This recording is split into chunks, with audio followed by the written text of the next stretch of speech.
السلام علیکم کلاس 7 مضمون آپ کا تاریخ ہے. آج صفحہ اول باب اول عنوان مغلیہ عہد کی بنیاد.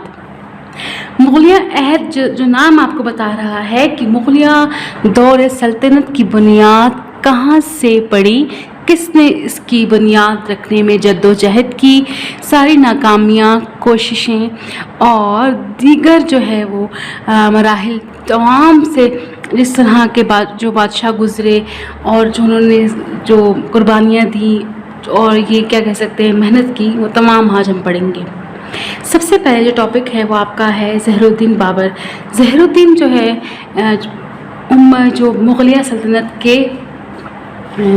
کے بانی تھے, ٹھیک ہے, مطلب کہہ سکتے ہیں کہ انہوں نے سلطنت کی بنیاد رکھی. ان کا ہم جو ہے وہ تعارف پڑھ لیتے ہیں پہلے کہ زہر الدین بابر جو ہے وہ 1484 فرغانہ میں پیدا ہوئے. فرغانہ کہتے ہیں ازبکستان کے ایک صوبے کو. ازبکستان کا ایک صوبہ ہے, اس کو نام ہے فرغانہ. اس کے والد کا نام شیخ عمر مرزا تھا جو وسطی ایشیا کے علاقے فرغانہ کا حاکم تھا. بابر جو ہے 1484 میں پیدا ہوئے اور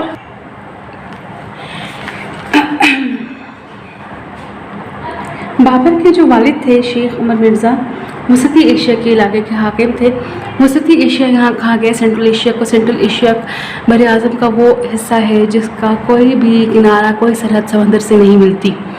اس علاقے میں ازبکستان, تاجکستان اور کرغستان جیسے جو ممالک ہیں وہ پائے جاتے ہیں. ازبکستان آپ کہہ سکتے ہیں گرم ممالک میں شامل ہے, ٹھیک ہے. ازبکستان کے شہر اندیجان میں زہر الدین بابر پیدا ہوئے, ٹھیک ہے. اندیجان شہر کا نام ہے جہاں یہ پیدا ہوئے. آپ کی کتاب میں صرف فرغانیہ صوبے کا نام دیا گیا ہے. ازبکستان کا ایک صوبہ فرغانیہ ہے اور اس صوبے کے مطلب کہ فرغانہ کے حاکم کون ہیں؟ شیخ عمر مرزا, زہر الدین کے والد. ان کے والد کا جو تعلق ہے وہ کس سے ہے؟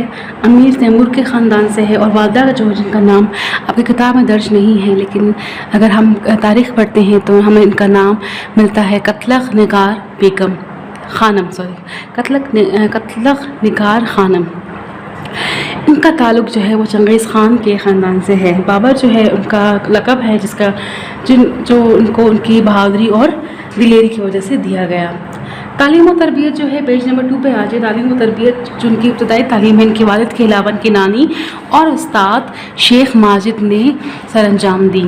فارسی, عربی, ترکی زبانوں کے علم, قواعد اور فن شعر گوئی سکھائی گئی, ٹھیک ہے. نانی سے ان کو جرت ملی, ہمت ملی, دلیری ملی اور جانبداری جیسی خصوصیت ان کو اپنی نانی سے ملی ہیں, ٹھیک ہے. بابر نے کم عمر میں شکار, نشانہ بازی, شمشیر زنی میں کمال حاصل کیا. انہوں نے تیراندازی کے ساتھ ساتھ شاہ سواری جیسے حربی فنون میں بھی مہارت حاصل کی. ان کے والد کا انتقال جب ہوا 1494 میں 1494 میں جب ان کے والد کا انتقال ہوا تو ان کی عمر صرف 12 برس تھی. کہا جاتا ہے تاریخی کتابوں میں ہمیں ملتا ہے کہ جب ان کے والد کا انتقال ہوا تو وہ اس وجہ سے ہوا کیونکہ کبوتر خانے کی چھت کے نیچے وہ دب کے مر چکے تھے. پرانے زمانوں میں بادشاہوں کو کبوتر بازی کا شوق تھا. کبوتر ان کے رکھے جاتے تھے تو وہ کبوتر کی چھت کے نیچے دب کر ہلاک ہوئے. جس وقت ان کے والد ہلاک ہوئے تو ان کی عمر صرف 12 برس تھی. تو بچوں آج ہم نے زہر الدین جو بابر کے بارے میں ان کا نام پڑھا, والد کے بارے میں پڑھا, والدہ کے بارے میں پڑھا, تعلیم و تربیت کے بارے میں پڑھا اور ہم نے یہ جانا کہ جب ان پہ بادشاہت جو ہے وہ ان کو بادشاہت سے نوازا گیا, بادشاہ کی کرسی پہ جب ان کو بٹھایا گیا, تخت نشین جب وہ ہوئے تو ان کی عمر کیا تھی؟ 12 برس, ٹھیک ہے. نیکسٹ ٹاپک کیا ہے ہمارا 1.1.1 بابر کے ہندوستان پر حملے کی وجوہات, ٹھیک ہے. یہاں بھی کچھ جو ہے وہ وجوہات تھی جن کی وجہ سے انہوں نے ضروری سمجھ لیا کہ ہمیں ہندوستان پر حملہ کرنا ہے. سب سے پہلے آپ آ جائیں تو یہاں پہ ہے سیاسی انتشار. اور نمبر 2 پہ ہے دولت کی شہرت. تیسرا ہے سمرقند اور فرغانہ سے مایوسی.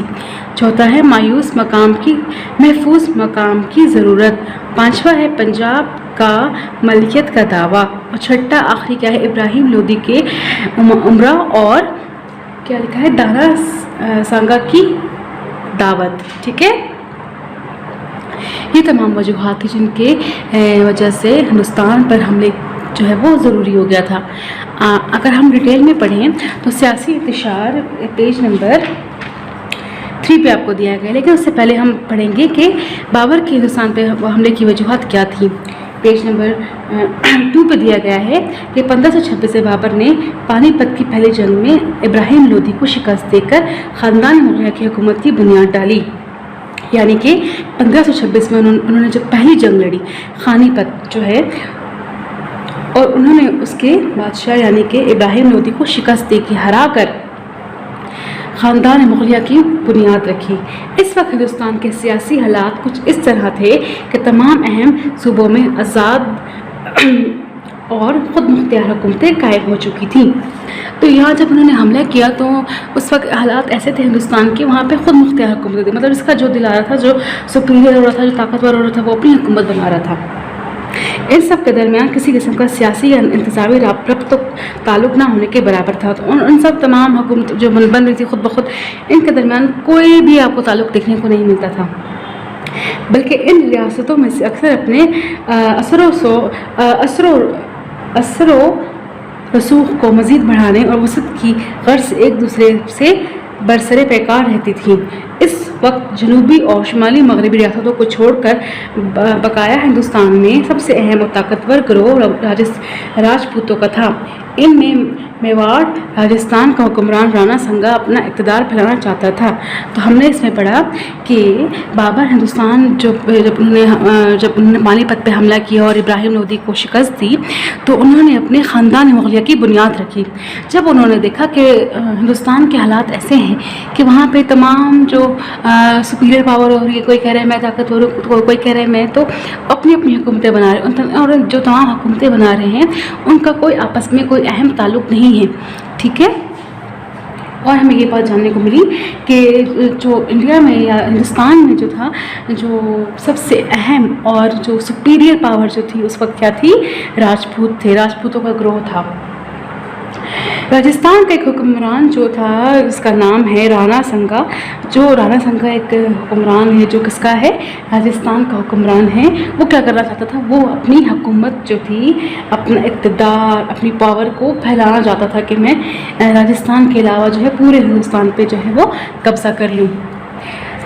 پہلی وجوہات جو ہے درج ذیل ہے وہ ہے سیاسی انتشار. سیاسی انتشار پڑھیں گے کہ 16ویں صدی عیسوی کے آغاز میں ہندوستان میں سیاسی استحکام کا فقدان تھا. ملک کے طویل عرص میں لا قانونیت اور لا مرکزیت کا دورہ تھا. سارا ہندوستان چھوٹی چھوٹی خود مختار ریاستوں میں بٹا ہوا تھا. اکثر ریاستیں ایک دوسرے کے خلاف صف آرا تھیں. کسی ایسے قابل اور سمجھدار حکمران کی ضرورت تھی جو ان حالات کو قابو کر سکے. تو ہم اس ٹاپک میں یہ بتایا گیا ہے کہ جب سیاسی انتشار پھیلا ہے اس کا مطلب کیا ہے کہ چھوٹی چھوٹی ریاستیں جو ابھر رہی تھی، کوئی اپنی ریاست بنا رہا تھا، کوئی چاہ رہا تھا کہ میں حکومت کروں، اور کوئی بھی نظم ضبط نہیں تھا، کوئی قانون جو سازی نہیں تھی، کوئی بھی نظام جو ہے صحیح طریقے سے سر انجام جو ہے وہ نہیں پایا تک پہنچ رہا تھا. تو ان کو ایسی ہندوستان کی سلطنت کو ایسے بادشاہ کی ضرورت تھی جو ان تمام حالات پر قابو پا سکے.